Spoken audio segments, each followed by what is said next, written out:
की तरफ से मैं बहुत संक्षेप में छोटी सी बात आपसे अपील करना चाहती हूं। जो कौम अपनी बड़ाई करती रहती है, अपना आत्मचिंतन नहीं करती, उसकी गति रुक जाती है प्रगति की।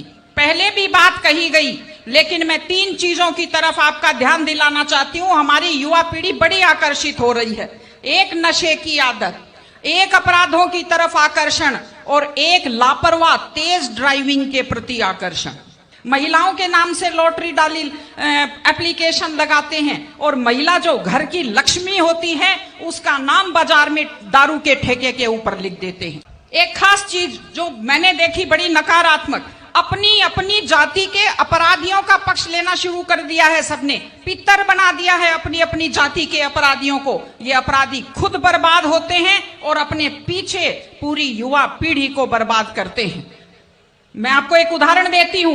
एक ऐसे शख्स, एक ऐसे खिलाड़ी दिल्ली के, जिन्हें आज मेडल जीते हुए लोगों की गिनती में होना चाहिए था पहलवानी में, अपराध के कारण आज दिल्ली में जेल की सलाखों के पीछे बैठे हैं। ये हमारे लिए दुख की और शर्म की बात है। और तीसरी चीज, तेज ड्राइविंग। 1 लाख युवक, बाकी बड़े उम्र के लोग अलग हैं, 1 लाख युवक जान गंवाते हैं हर साल लापरवाह ड्राइविंग के कारण। आप सोचिए, 25 साल लगते हैं एक बच्चे को पालकर बड़ा करने में और 25 सेकंड में लापरवाह ड्राइविंग के कारण वो लाश में बदल जाता है। क्या बीतती होगी उस मां के ऊपर जो अपने जाते हुए बेटे की पीठ देखती है और आते हुए बेटे का मुंह नहीं देख पाती। आप लोग क्या सोचते हैं? अगर आप अपनी पावर दिखाना चाहते हैं तो मिल्खा सिंह की तरह तेज दौड़िए, या कि आप नीरज चोपड़ा की तरह, देवेंद्र झाझड़िया की तरह आप तेज भाला फेंकिए मोटरसाइकिल का कान मरोड़ने में, या तेज गति से कार भगाने में कोई बहादुरी नहीं होती। अगर आप सोचते हैं कि आप बड़े हैंडसम और डैशिंग दिखते हैं तेज गाड़ी भगाते हुए, आप डैशिंग हैंडसम नहीं दिखते, आप लापरवाह दिखते हैं, आप बेपरवाह दिखते हैं, आप बेवकूफ दिखते हैं।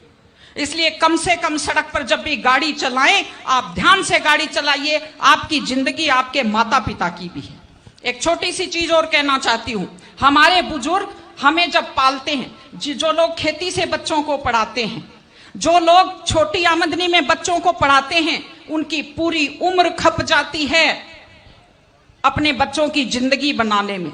और उसके बाद दुख का विषय है, बड़ा पीड़ादायक सीन मैं कई जगह देखती हूं कि एक माँ बाप मेहनत करते हुए हाथों में आइटन फट जाते हैं, एड़ियां फट जाती हैं, कपड़े मैले फट जाते हैं, और उसके बाद जब बेटे को पढ़ा लिखा कर तैयार करते हैं, उसके बाद पढ़ी लिखी बड़े घर की थोड़ी बेटी आ जाती है तो माँ बाप की तरफ ध्यान नहीं देते।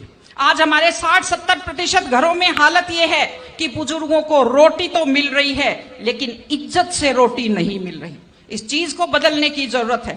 माँ बाप, मैं आपसे कहती हूं, जैसी भी परिस्थिति होती है, माता पिता आपको राजकुमार की तरह पालते हैं।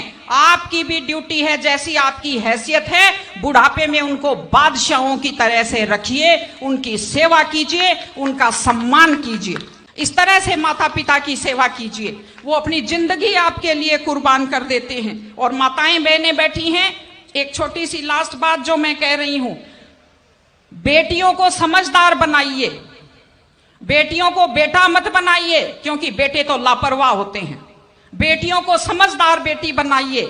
जब वो घर से बाहर जाती है तो उसको समझाइए कि वो साथ अपने घर की इज्जत लेकर के जाती है। बेटियों को समझाइए कि कैसे लोग मीठी मीठी बातों का जाल लेकर शिकारियों की तरह से घूमते हैं। और अपनी बेटी को संस्कार दीजिए कि वो जिस घर में जाए अपने सास ससुर की सेवा करे। आजकल मैंने नया ट्रेंड देखा है, बेटियां माँ मम्मी की तो बहुत चिंता करती है लेकिन सास की चिंता नहीं करती हैं।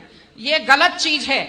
औरत घर की धुरी होती है। अगर वृद्ध लोगों की चिंता नहीं करेंगे तो हमारे वृद्ध लोगों को सुरक्षा कैसे मिलेगी, उन्हें सम्मान कैसे मिलेगा, इनकी जिंदगी खुश कैसे होगी। इसलिए कोई भी कौम तभी आगे बढ़ती है जब वो संस्कारवान हो, जब वो मेहनती हो, जब वो शिक्षा पर ध्यान दे। हमने ये सब किया है, मैं आपको बधाई देती हूं।